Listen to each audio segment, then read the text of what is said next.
जरा सोचिए, आपको एक जिम्मेदारी दी जाती है, एक ऐसे देश के लिए रूल बुक बनाने की जो अभी अभी आजाद हुआ है, जहां सैकड़ों भाषाएं हैं, अलग अलग धर्म हैं और करोड़ों लोग हैं। कितना बड़ा काम होगा ये, है ना? बस यही वो पहाड़ जैसी चुनौती थी जिसका सामना हमारे देश के संस्थापकों ने किया। तो सवाल यही उठता है कि आखिर करोड़ों लोगों के लिए, एक बिल्कुल नए देश के लिए, आप नियम कानून की एक किताब कैसे लिखते हैं? ये सिर्फ एक डॉक्यूमेंट तैयार करने की बात नहीं थी, ये तो एक पूरे राष्ट्र की आत्मा गढ़ने जैसा था। तो चलिए आज इसी सफर पर निकलते हैं और देखते हैं कि यह महान दस्तावेज एक खाके से किताब की शक्ल में कैसे आया। हम बात करेंगे उस बड़े डिजाइन की, फिर देखेंगे कि अतीत से क्या क्या लिया गया, उन लोगों से मिलेंगे जिन्होंने इसे बनाया, उस शानदार ब्लूप्रिंट को समझेंगे, जानेंगे कि यह संविधान बना कैसे, और आखिर में देखेंगे कि आज भी इसकी विरासत कितनी जिंदा है। तो हमारा पहला सेक्शन है एक राष्ट्र का महान डिजाइन। मिशन बहुत साफ था, एक बटे हुए देश को एक साथ लाना, और इसके लिए एक ही गवर्निंग डॉक्यूमेंट बनाना, मतलब एक ऐसा दस्तावेज जो पूरे भारत को एक सूत्र में पिरो दे। तो इसकी शुरुआत होती है 1946 से, जब कैबिनेट मिशन प्लान ने वो स्टेज तैयार किया जहां से भारत अपनी किस्मत खुद लिखने वाला था। इसी प्लान ने संविधान सभा बनाने का रास्ता साफ किया, और कह सकते हैं कि पहली बार ये अधिकार पूरी तरह से भारतीयों के हाथ में आया कि वो अपने देश का भविष्य तय करें। अब आते हैं दूसरे सेक्शन पर, अतीत की गूंज। देखिए, ये समझना बहुत जरूरी है कि भारत का संविधान अचानक से नहीं बन गया। इसकी जड़ें बहुत गहरी थीं, उन विचारों और ढांचों में जो सदियों से इस जमीन पर पनप रहे थे। और हमारे संविधान बनाने वालों ने प्रेरणा के लिए बहुत पीछे तक देखा। उन्होंने धर्म की हमारी प्राचीन सोच को अपनाया। यहाँ धर्म का मतलब सिर्फ पूजा पाठ नहीं, बल्कि कर्तव्य, नैतिकता और कानून का राज है। और साथ ही सर्वधर्म समभाव का सिद्धांत, यानी सभी धर्मों का बराबर सम्मान। यही वो दो बड़ी सोच थी जो हमारे संविधान की बुनियाद बनी। यहाँ हमें दो चीजें एक साथ चलती हुई दिखती हैं। एक तरफ भारतीयों की अपनी मांगें थीं, जैसे 1928 की नेहरू रिपोर्ट और 1931 के कराची रेजोल्यूशन में संवैधानिक अधिकारों की बात हो रही थी। वहीं दूसरी तरफ अंग्रेजों का बनाया हुआ 1935 का गवर्नमेंट ऑफ इंडिया एक्ट था। ये एक तरह का बना बनाया ढांचा था जिसे हमारे निर्माता अपने हिसाब से बदल सकते थे। तो सबसे जरूरी बात पता है क्या है? कि कुछ भी यूं ही उठाकर कॉपी पेस्ट नहीं किया गया। बिल्कुल नहीं। हर चीज को भारतीय सांचे में ढाला गया। जैसे 1935 के एक्ट का फेडरल स्ट्रक्चर तो लिया, लेकिन देश को एक रखने के लिए सेंटर को ज्यादा मजबूत बनाया गया। गवर्नर का ऑफिस, जो पहले अंग्रेजी हुकूमत का एजेंट होता था, उसे अब एक संवैधानिक प्रमुख बना दिया। और तो और इमरजेंसी के जो नियम थे उन्हें भी लोकतांत्रिक बनाया गया, मतलब अब वो संसद के कंट्रोल में थे।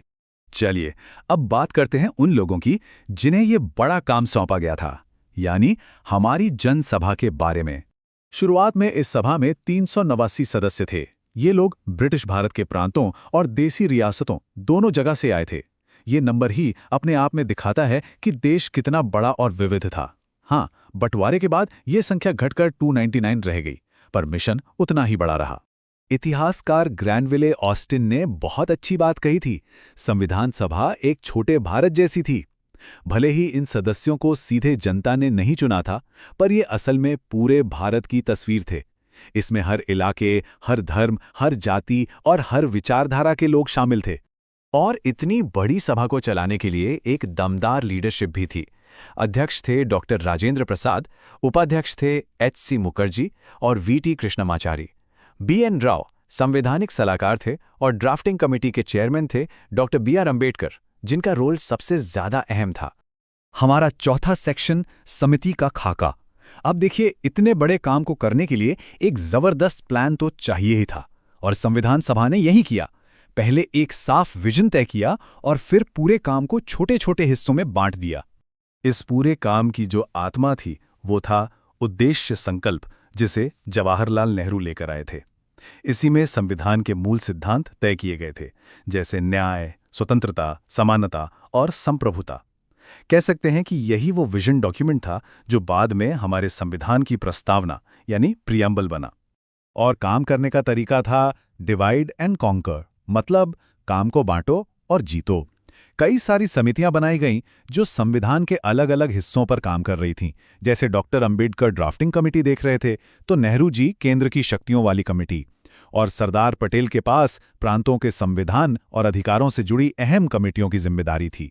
सबने मिलकर इस बड़ी पहेली को जोड़ा। अब हम आते हैं 5वें सेक्शन पर, संविधान का निर्माण। ये वो दौर था जब असल में डॉक्यूमेंट को लिखा गया, उस पर बहस हुई और उसे बेहतर बनाया गया।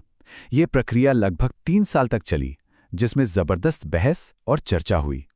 ये सफर काफी लंबा और अहम था। देखिए, दिसंबर 1946 में पहली मीटिंग हुई, जनवरी 1947 में उद्देश्य संकल्प पास हुआ, फिर अगस्त 1947 में डॉक्टर अंबेडकर की अध्यक्षता में ड्राफ्टिंग कमेटी बनी। फरवरी 1948 में पहला ड्राफ्ट चर्चा के लिए पब्लिश किया गया और आखिरकार नवंबर 1949 में फाइनल ड्राफ्ट को सभा ने पास कर दिया। 2 साल 11 महीने और 18 दिन। जी हां, ठीक इतना ही वक्त लगा संविधान सभा को भारत का संविधान बनाने में। ये आंकड़ा ही बताता है कि इस काम में कितनी मेहनत और लगन लगी होगी। और इस प्रक्रिया की गहराई का अंदाजा इस बात से लगाइए कि 2000 से भी ज्यादा संशोधनों यानी बदलावों पर विचार हुआ। मतलब संविधान की हर एक लाइन पर, हर एक शब्द पर कितनी बारीकी से बहस हुई होगी। कुछ भी यूं ही नहीं मान लिया गया। और इस पूरी प्रक्रिया के केंद्र में थे doctor B.R. Ambedkar. Drafting committee के चेयरमैन के तौर पर उन्होंने अलग अलग कमेटियों की रिपोर्ट्स को एक साथ पिरोने और संविधान को उसका आखिरी रूप देने में सबसे बड़ी भूमिका निभाई। इसीलिए उन्हें भारतीय संविधान का मुख्य वास्तुकार भी कहा जाता है। और अब आखिरी सेक्शन, एक जीवंत विरासत। चलिए देखते हैं कि जो दस्तावेज बनकर तैयार हुआ वो आज के भारत के लिए क्या मायने रखता है। तो जब 1949 में संविधान को अपनाया गया तो इसमें 22 भाग, 395 अनुच्छेद और 8 अनुसूचियां थी। इन आंकड़ों के साथ ये दुनिया का सबसे लंबा लिखा हुआ संविधान बन गया, जो भारत की जरूरतों और उम्मीदों को दिखाता है। और फिर आया वो ऐतिहासिक दिन, 26 जनवरी 1950। इसी दिन भारत का संविधान लागू हुआ और भारत एक संप्रभु गणराज्य बना। ये वो पल था जब हमारी रूल बुक देश का सबसे बड़ा कानून बन गई। तो आखिर में एक सवाल, क्या यह सिर्फ 75 साल पुराना एक दस्तावेज है या फिर एक आधुनिक देश के लिए एक जिंदा गाइड है? ये सवाल हमें याद दिलाता है कि हमारा संविधान सिर्फ कागज पर लिखी कुछ बातें नहीं है, बल्कि एक धड़कता हुआ दस्तावेज है जो आज भी भारत की तकदीर को दिशा दे रहा है।